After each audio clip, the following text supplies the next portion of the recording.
السلام عليكم. اليوم الخريجين العشرة الأوائل من تسلسل 4 إلى 10 تواجدوا بكثافة أمام بوابات المنطقة الخضراء.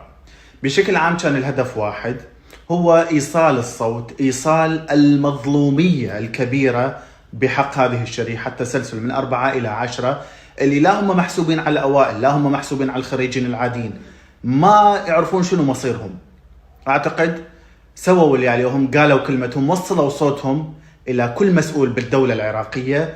الآن دور المسؤول العراقي، سواء كان عضو مجلس نواب، سواء كان عضو مجلس محافظ، وزير، رئيس وزراء، رئيس جمهورية، الكل الآن أمام مسؤولية الاهتمام بشريحة الخريجين العشرة الأوائل في كل العراق من تسلسل 4 إلى تسلسل 10، وضمهم إلى زملائهم من الخريجين الأوائل ومعاملتهم كمتفوقين ومستحقين للدرجات الوظيفية.